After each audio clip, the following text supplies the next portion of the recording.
Moral of the story, ladies and gentlemen, is trust no one. I'm here.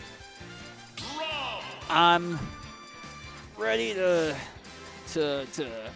watch some. Okay, looks like I'll give you a second chance. You'll give me a second chance. I appreciate it. So who do we got? We got Nate and Legit, the classic. Now Rob versus the Pit. Now, as a up-and-coming Rob main myself, let me tell you, I know nothing about this matchup. But it's difficult to know about every single matchup this early on in the game's life cycle, just because you're dealing with like what, almost 70 characters. it's a lot, you know. 69. That's quite a bit. But I guess only way to find out is to watch and learn. I would imagine Rob may have a little bit of trouble zoning Pit out.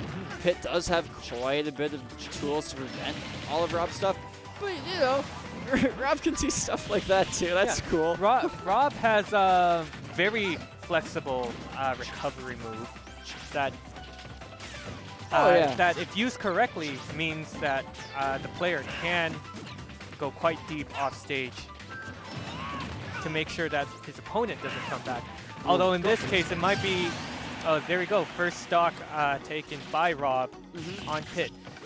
I was saying that Rob's flexible recovery means that he can, he has potentially quite a strong offstage game. Although it might be a little bit complicated by the fact that Pit does himself have an excellent recovery as well. Yeah, and he's got a lot of great aerials, and I mean, Rob's offstage game, it's interesting. I wouldn't say it's the strongest with my limited experience. Please correct me if I'm wrong. But I would imagine just because the fuel that's required, and you have to stop and you'll fall when you attack, and then you have to boot up your fuel again and you have to go back up. That's a fair point. That's a fair point. It's a fair point. It's certainly made certainly more of a problem in this matchup when you're dealing with Pit, who just lost in their stock. Since Pit has such an excellent recovery, who might be able to make it back regardless of Rob's attempts. Forward throw to, or up throw to forwarder rather. That's pretty nice. Rob currently has a very comfortable lead on Pit, and Pit seems to be itching to get that first stock in an attempt to bring it back and hopefully bring back this game for himself. Let's go both and players. There goes our first stock on Legit247. Hey, it's all good though. That was two down tilts into the forward air. Yeah, Legit ain't having it though. No, he says no, thank you. Watch this. I got all the combos to make you. He went for the, and he got it. Still. Oh yeah, that's gonna kill. It's surprisingly strong. It'll catch you off guard. Yeah, there you go. Legit247 showing the world, the internet, that you can send any man crying home to his mommy. All 10 or so people in the stream. Devin, how many people are in the stream? I want to see if my estimate was correct. Oh, that's a record. Woohoo! Is it? I don't think so. Yeah, no. I don't know what a record is. I'm just saying that. Devin's stream has grown since Metagames and Collectibles. Way back in the day. Shoutouts to Metagames and Collectibles. Shoutouts to Metabucks. I had 20 Metabucks. They're gone now, but that's all good. Hey, don't sell yourself short on that one, okay? 20 Metabucks is 20 more than I had. Hey, I only earned 5 of those Metabucks. The other 15 were a gift. So I mean. Okay, here we go. Legit247 switching to Ridley in a somewhat interesting move, since he took the last game quite handily. Presumably this switch is to account for the difference in stage pick. Yeah, well, I would say it's to account for Eric being Eric and just switching his character because he can. Fair point. I mean, again, it could also be because of the. That's true. Now that you mention it, yeah, Legit247 does have quite wide berth of characters that you can play as. He did in Smash 4 as well. But go Nate, signed T-Zap. Ooh. Let's go Nate. Yeah, Nate's feeling a bit more comfortable with this matchup, dealing with Ridley. Well, Ridley's a big light boy. Ridley just, you know, no bueno, no bueno. That's a no bueno. But Pitt's not home free yet. No, he's nearing that KO percentage, and quite easily, Pitt can lose that lead if he miscalculates his moves. Yeah. I mean, but currently he's giving Ridley a hard time, not letting him recover and throwing off the stage. And how the tables have turned.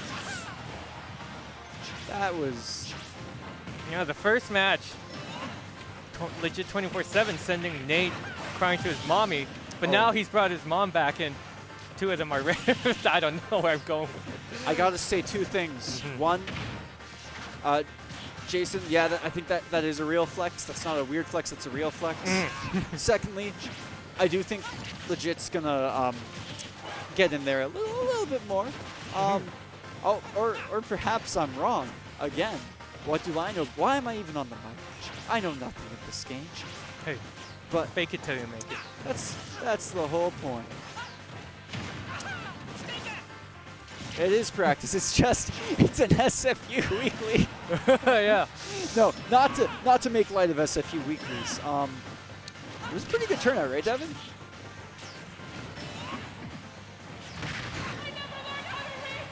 Oh, and Pitt sharing us his That's good. His lack of education during his childhood years. He never learned how to read.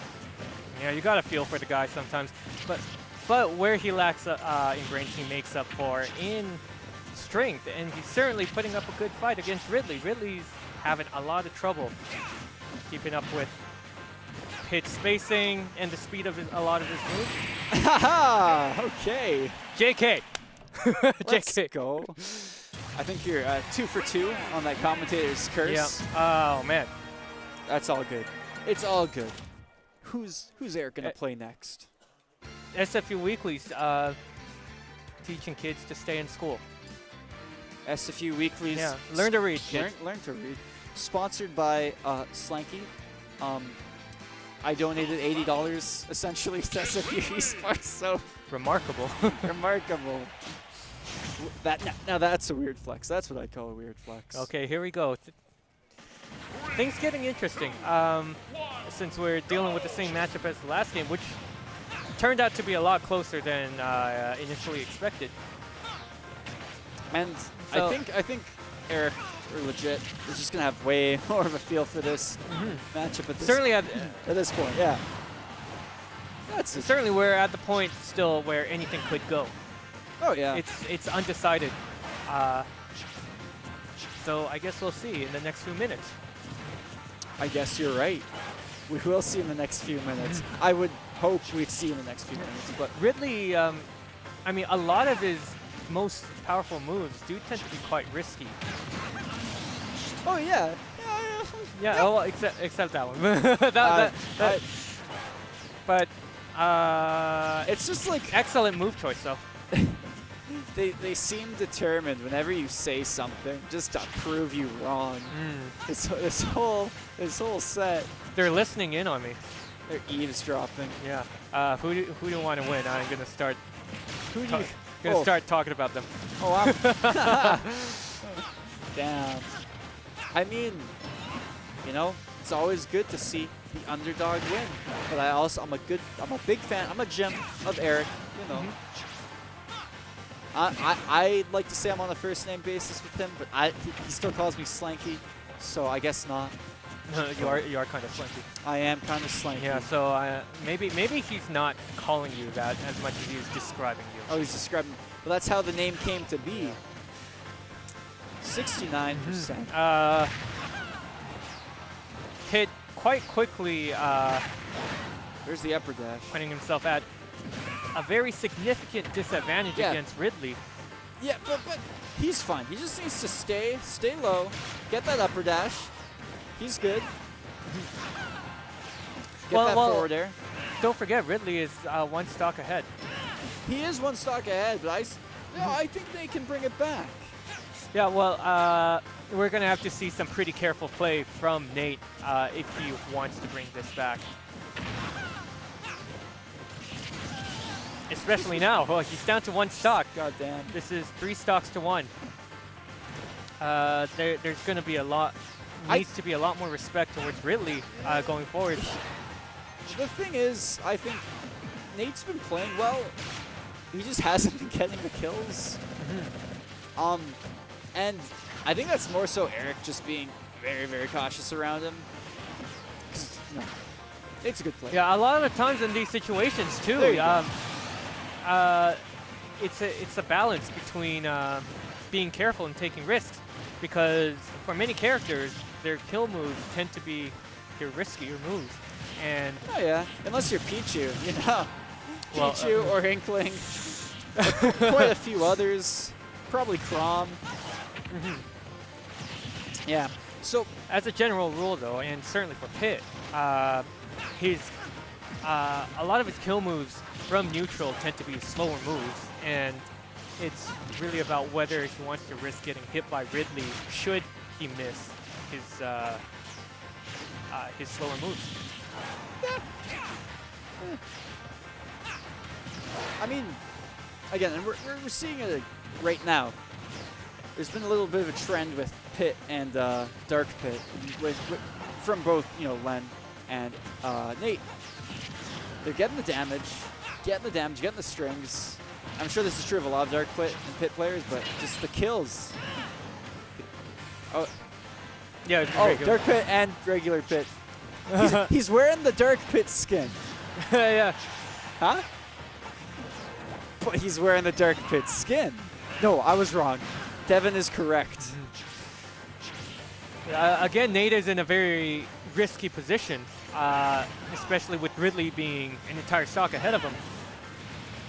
And as we've seen throughout this entire stock of Nate, instead of going for those hard-hitting kill moves, he's been instead using his fast and light moves to just rack up the damage until he can get that one opportunity. I'm fairly certain as Pit, when you're going for the kill, you got to get them off the edge.